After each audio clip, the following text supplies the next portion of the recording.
Ready start. हम सबका मन कहीं न कहीं किसी सपने को टटोलता रहता है।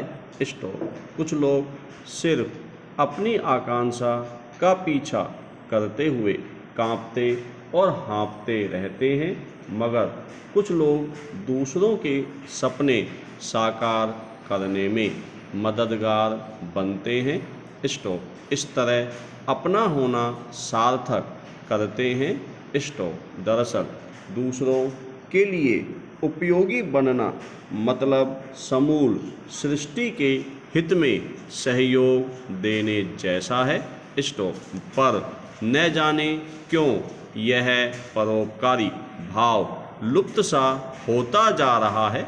स्टॉप। अगर कहीं है भी तो पूरे आडंबर और अहंकार के साथ। स्टॉप। कुछ लोगों को अपना 1 मिनट भी कहीं देना गवारा नहीं है। Stop para. दरअसल हम अक्सर यह सोचते हैं कि मददगार स्वभाव के चलते दूसरों के लिए सुविधा का कारण बन रहे हैं, जबकि सच यह है कि मददगार होने से हमारा मन मस्तिष्क कई गुना ज़्यादा क्रियाशील हो जाता है और उसकी कार्य क्षमता भी बढ़ती है।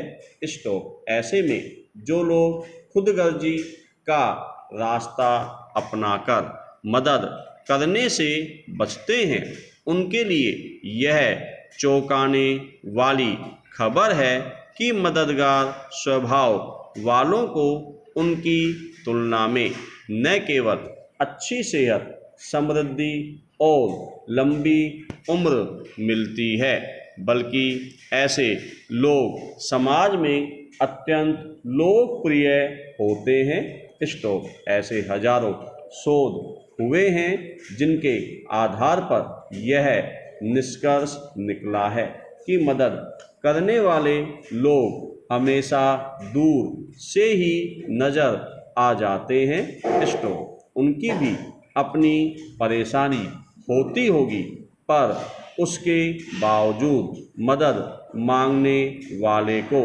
उनका चमकदार चेहरा, आत्मविश्वास, सकारात्मक ऊर्जा, हंसमुख व्यक्तित्व ही दिखता है। स्टॉप। माता का मुख बच्चे के लिए हमेशा करुणा से भरा नजर आता है। स्टॉप। आप ऐसे लोगों से कुछ जानकारी लेना चाहें तो बगैर किसी देरी के आपकी मदद करेंगे।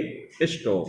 होना भी यही चाहिए। स्टॉप। बस अपने लिए काम करना, अपने लिए ही कमाना और खाना, अपने तक सीमित होकर रह जाने वाली सोच मानवीय नहीं बल्कि पाशविक है। स्टॉप। यह आपको निराशावादी और आपकी ऊर्जा को नकारात्मक बना रही है। Stop para.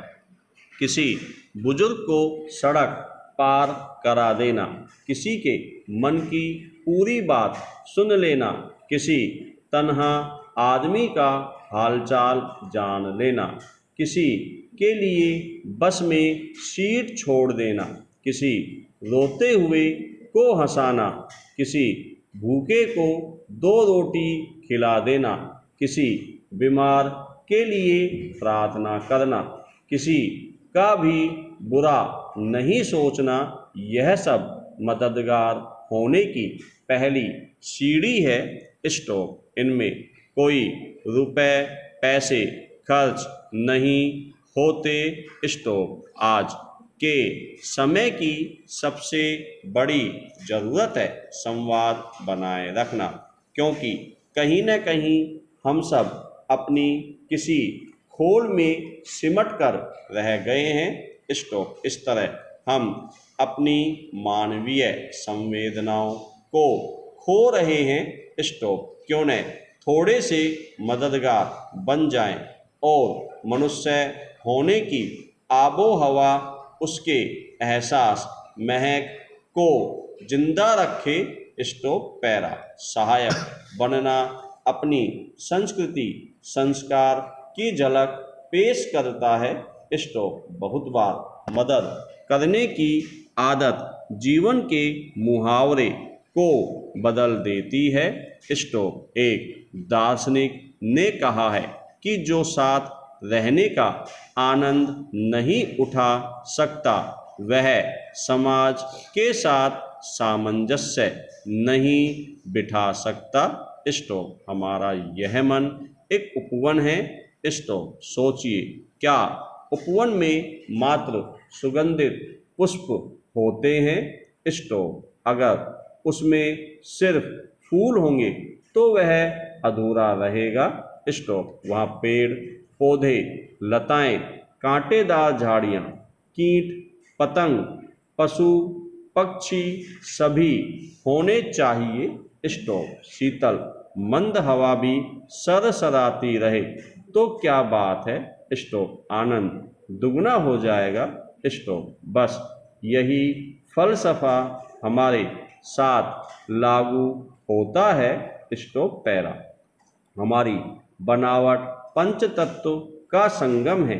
पृथ्वी अग्नि वायु जल आकाश से बना स्टॉप। जब ये शक्तिशाली पांचों तत्व एक दूसरे की मदद कर रहे हैं तो हम तो बस सांसों के पुतले हैं स्टॉप। यानी थोड़ी नरमी थोड़ी गर्मी जरा सा तरावट और कभी कभी सुखावट किसी न किसी को बगैर नफ़ा नुकसान सोचे बांट दी जाए स्टॉप। इसका संदर्भ बाबा फरीद के एक प्रसंग से लिया जा सकता है स्टॉप। बाबा फरीद सबकी राह दिखाते हुए वृद्ध होते चले गए और जीवन फिर भी साधारण ही रहा स्टॉप। जो कुछ भी मिलता ज़रूरतमंदों में बांट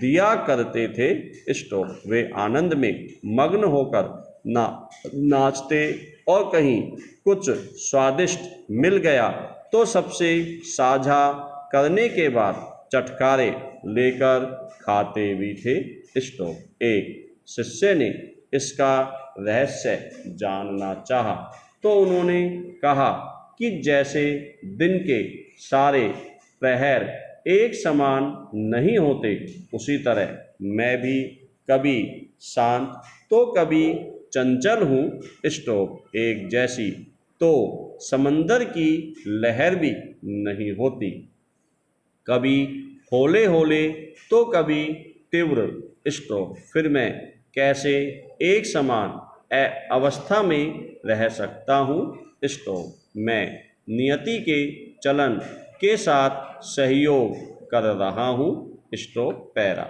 जब सबको यह बात अच्छी तरह मालूम है कि यह जीवन सांसों की माला है तो जरूरी नहीं कि हमेशा मतलबी और स्वार्थी स्वभाव के साथ ही जीवन की रागनी को गाया जाए स्टॉप। कभी कभी कुछ अनपेक्षित भी हो जाए तो इसे जीवन का आनंद समझना चाहिए स्टॉप। देखिए ने मदद का भाव लिए वृक्ष नदियाँ झरने बादल कितने गरिमा में लगते हैं स्टॉप।